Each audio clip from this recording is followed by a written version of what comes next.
नमस्कार दोस्तों, एयरलाइंस की आज की जरूरी खबरों में आप सभी लोगों का स्वागत है।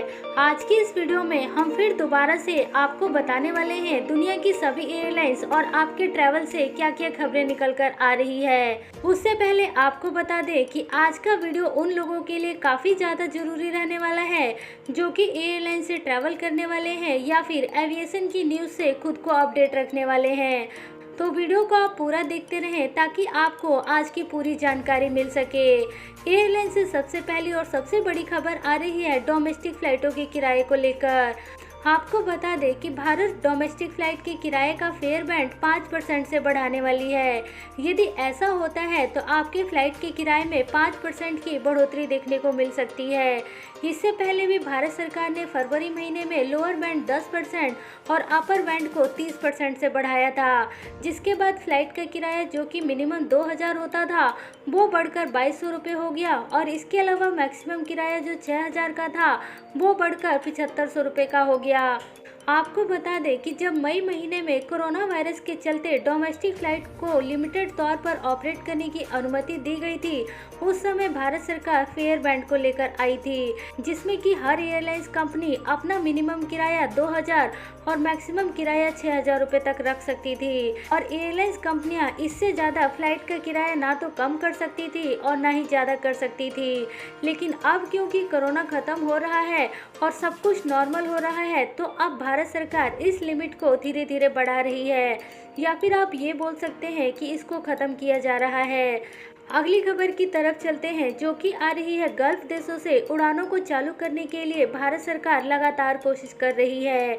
आपको बता दें कि अभी हाल ही में भारत के विदेश मंत्री एस जयशंकर ने संसद भवन में ये जानकारी दी है कि बहुत ही जल्दी गल्फ के देश जैसे कि सऊदी अरेबिया और कुवैत अपने अंतर्राष्ट्रीय बॉर्डर भारत के लिए खोलने वाले हैं, जिसके बाद जो लोग भी इन देशों में अपने कामों पर वापस लौटना चाहते हैं वे सभी के सभी लोग जा सकेंगे।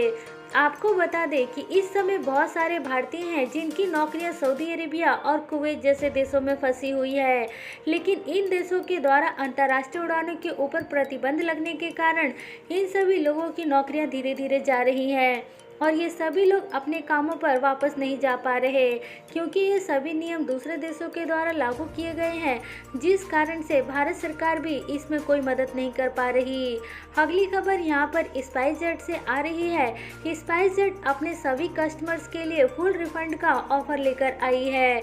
यदि आप स्पाइस जेट की फ्लाइट से ट्रैवल करते हैं, इसके साथ साथ आप स्पाइस हेल्थ के जरिए अपना कोरोना वायरस का टेस्ट कराते हैं और यदि किसी हालत में आपका कोरोना वायरस का रिजल्ट पॉजिटिव आ जाता है तो आपको स्पाइस जेट की तरफ से फुल रिफंड दिया जाएगा।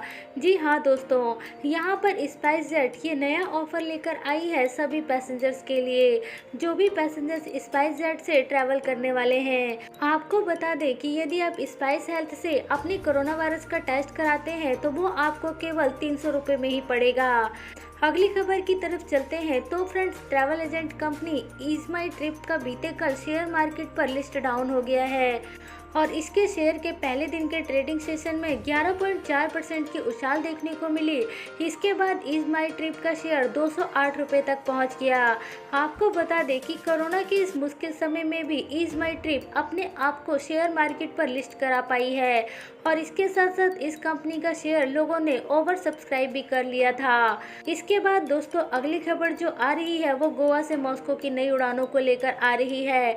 यहाँ पर एयर इंडिया जो कि देश की नेशनल करियर एयरलाइंस कंपनी है, वो गोवा के पणजी एयरपोर्ट से रसिया के मॉस्को एयरपोर्ट के लिए अपनी नई अंतर्राष्ट्रीय उड़ानें 14 अप्रैल से चालू कर रही है।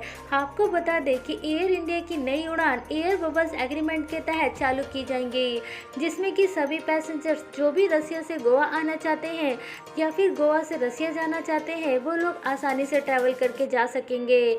आपको ये भी बता दें कि रसिया ने अपने अंतर्राष्ट्रीय बॉर्डर पिछले 10 महीने से बंद किए हुए थी, जिसको कि अभी हाल ही में 1 महीना पहले चालू किया गया है, जिसमें कि दिल्ली से मॉस्को के बीच में फ्लाइटें ऑपरेट हो रही थी, लेकिन अब यहाँ पर दिल्ली के बाद गोवा अंतर्राष्ट्रीय एयरपोर्ट से भी यहाँ पर मॉस्को के लिए सीधी उड़ानें चालू हो रही है। आपको बताना चाहेंगे कि मॉस्को से बहुत सारे पैसेंजर्स गोवा में घूमने के लिए आते हैं और जिसकी बहुत ज़्यादा मांगे भी हैं। यही कारण है कि यहाँ पर एयर इंडिया इन फ्लाइट्स को फिर दोबारा से चालू कर रही है। अगली बड़ी खबर इंडिगो से ले लेते हैं। इंडिगो, जो कि देश की बजट करियर एयरलाइंस कंपनी है, ये गोवा से अमृतसर के लिए अपनी नई उड़ानें अब अप्रैल महीने में चालू करने जा रही है। आपको बता दें कि इससे पहले इन उड़ानों को बंद कर दिया गया था, लेकिन अब यात्रियों की मांग को देखते हुए इंडिगो यहां पर अपनी फ्लाइट को दोबारा से चालू कर रही है। इसके बाद अगली जो खबर आ रही है वो अंतर्राष्ट्रीय पैसेंजर्स को लेकर आ रही है। आपको बता दें कि भारत में इस समय अंतर्राष्ट्रीय पैसेंजर्स की संख्या में भारी कमी आ गई है और ऐसा केवल भारत के साथ ही नहीं बल्कि दुनिया के सभी देशों के साथ यही प्रॉब्लम है। इसका सबसे बड़ा कारण ये है कि कोई भी यात्री इस समय क्वारंटीन में नहीं जाना चाहता, जिस कारण से लोग ट्रैवलिंग करना नहीं पसंद कर रहे हैं। इसका सबसे बड़ा नुकसान एयरलाइंस कंपनियों को हो रहा है। हाइटा के द्वारा शुरू किए गए नए एनालिसिस से ये पता लग पा रहा है कि भारत में अंतर्राष्ट्रीय पैसेंजर्स को पुराने लेवल तक पहुंचते पहुंचते 2023 तक का समय लग जाएगा। अगली खबर यहां पर डीजीसीए से आ रही है। आपको बता दें कि डीजीसीए ने यहां पर सभी डोमेस्टिक पैसेंजर्स के लिए ये नियम लागू कर दिया है कि उनको फ्लाइट की यात्रा के दौरान मास्क पहनकर ट्रैवल करना जरूरी है। बीते कल भी 4 ऐसे पैसेंजर्स को गिरफ्तार किया गया है जो कि बिना मास्क लगाकर ट्रैवल कर रहे थे। दोस्तों, आपको बता दें कि यदि आप बिना मास्क और सोशल डिस्टेंसिंग के फ्लाइट में यात्रा करते हैं तो पायलट्स और क्रू मेंबर्स के द्वारा आपको 1 या 2 बार चेतावनी दी जाएगी और यदि आप फिर भी नहीं मानेंगे तो आपको फ्लाइट से उतार दिया जाएगा और आपको सिक्योरिटी गार्ड के हवाले कर दिया जाएगा।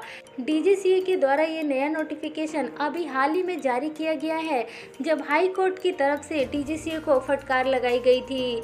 आपको बता दें कि उसके बाद से ही यहाँ पर डीजीसीए ने कड़े आदेश दे दिए हैं कि यदि आप फ्लाइट से यात्रा के दौरान मास्क नहीं लगाते हैं, सोशल डिस्टेंसिंग का पालन नहीं करते हैं तो आप बहुत बड़ी मुसीबत में फंस सकते हैं।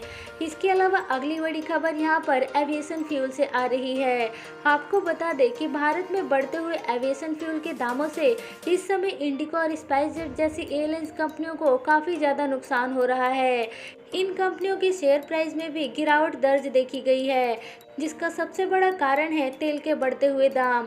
आपको बता दें कि बढ़ते हुए तेल के दामों के कारण इस समय एयरलाइंस कंपनियां भारत सरकार से सब्सिडी की मांग कर रही हैं और अभी तक भारत सरकार की तरफ से किसी भी एयरलाइंस कंपनी को कोई भी मदद नहीं मिल पाई है। यहाँ तक कि एविएशन फ्यूल के ऊपर अलग से टैक्स लगाया जाता है जो कि जीएसटी के दायरे में भी नहीं आता। तो दोस्तों, ये थी आज की एविएशन और आपके ट्रैवल से जुड़ी हुई सारी जरूरी और काम की खबरें। वीडियो यदि आप लोगों को अच्छी लगी है तो आप इस वीडियो को दूसरे लोगों तक जरूर शेयर करें ताकि उन लोगों को भी रोजाना बेसिस पर एयरलाइंस की सारी खबरें मिलती रहे।